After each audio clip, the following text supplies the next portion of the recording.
Hello and welcome to another edition of Political Insider. I'm your host, Herald-Tribune political editor, Zac Anderson. With me today is Dr. Peter Wish. Dr. Wish is a nationally known psychologist who wrote a newspaper column that was syndicated in more than 150 papers, and he also hosted a radio program in Boston. In addition to that, he is a high-profile GOP donor who was on Mitt Romney's national finance team in 2012 and has been involved in a number of other elections. Dr. Wish, thank you for being here. Thank you. Very good to see you. So I want to talk about your friend Mitt Romney. You know him well. He was in the news this week. He was backing Ted Cruz in the Utah caucuses. Kind of an interesting match there. Romney's known much more as an establishment type Republican. Ted Cruz, very anti-establishment. He's made his name on that. But it seems like Romney is really doing anything he can to stop Donald Trump. Are you surprised at how involved he's been in the Stop Trump movement? I was very surprised that Mitt came out and has been as vocal as he is. He's been very vocal. Because during the campaign, he was pretty absent in terms of his his speaking out about these kinds of things, and so everybody's wondering, well, why now? Right. Where was Mitt when Obamacare was passed, and where was Mitt when all of this? But right now, he's mobilizing as a part of this establishment, full court press to stop Trump. And it really is a full court press right now, it seems. It is. And as part of that, we saw Jeb Bush also get back into the political fray this week. He dropped out in February and was pretty quiet for a while, and then he came out and endorsed Ted Cruz this week, just like Romney was supporting Cruz. And again, some people were surprised because Bush did not endorse before the Florida primary, did not endorse Marco Rubio, who he had a close relationship with before Rubio decided to challenge him for president. What did you make of Bush endorsing Cruz but not Rubio? Well, I think that this is, once again, all part of this establishment effort to say who is the most likely candidate to get the number of delegates that's necessary to stop Trump. Right. And it looks like Cruz is at that point. Well, he's in second place. Right. And I don't think mathematically he can get there. Right. But what they're hoping to do is to throw this into a contested convention. Right. And then have it be a fight to get rid of Trump and elevate Cruz, or have a Cruz Kasich ticket and come out of there without Donald Trump. Well, what do you think? I mean, Bush, Romney, very establishment type figures.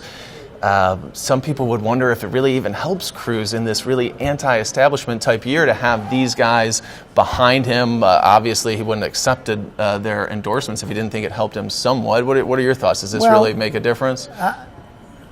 Yes and no. Yeah. It could hurt. It could hurt because this could rally the Trump people even to an even greater degree. So there's sort of a negative endorsement that comes along with it as well, where Trump people get dug in even further. That's correct. And I think, once again, they see Cruz as the runner-up right now and the closest to Trump in terms of delegate count. And they're hoping that if they can get to the convention, it's going to be a tossed ball. Okay? And then jump ball, everybody has a chance. That's right, jump ball, everybody has a chance. And, if you look at history, even a guy like Kasich can come from nowhere. If that's what the establishment wants. It was interesting. I saw something, I didn't read the article, but I saw just a Twitter post or something that Paul Walker, or Scott Walker in Wisconsin was saying that he thought the person who should be nominated is not even in contention right now. So obviously there's some discussions going on. But he's going to come out and support Cruz. Right before the primary. You think so? Yes, I do. I think they've all gotten into a smoke-filled room, so to speak, and they've all colluded as to who the person is that has the best chance to stop Trump. And Trump supporters don't like that. They see kind of chicanery here. They see like the establishment, like you said, in this smoke-filled room, and that really enrages them even further. So is that sort of counterbalance there? I mean, is there a risk really of putting people on Trump's side by it seeming like the establishment is colluding? Yeah, I could have just the opposite reaction. Right.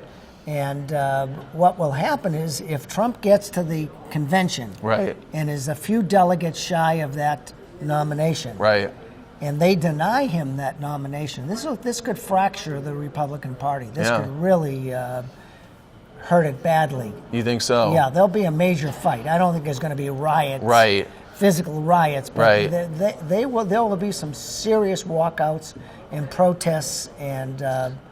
And you've been a delegate to these conventions. These are usually kind of ceremonial type things, but this year the delegates really matter. I mean, well, this is a different election. As far as this is a very visceral gut election. People are angry.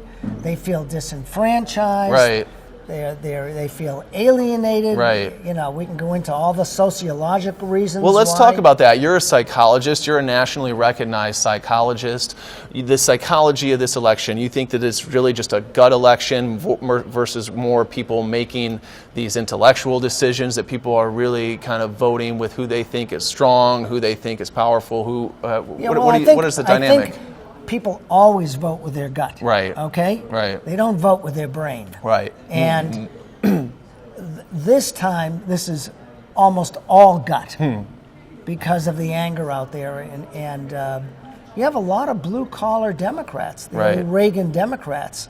These are the working class guys and women who really are very angry at the establishment for where they are in life. They're struggling to put their kids through college.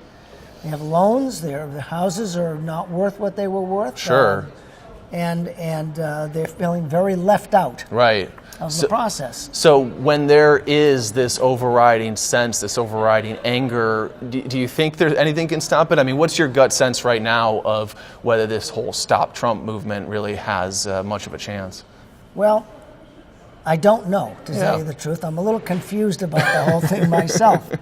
But I think that they're mounting as much of an effort as they can to block this guy from getting this nomination. They see him as dangerous. They see him as out of the mainstream. They see him as not a politician. And in some ways, they don't know how quite to deal with him. The people like him. Because he taps into their anger. And that could be good and it could be bad. And I guess we're going to find out what happens. It's going to be a fascinating year. It probably looks like this is going to go all the way through the last nominating contest in June, and we'll see what happens then and whether or not we get to that contested convention. Well, we'll have to leave it at that. Dr. Wish, thank you so much for being here. It's really great to talk to you. Thank you. I appreciate it. And please join us again next week for another edition of Political Insider.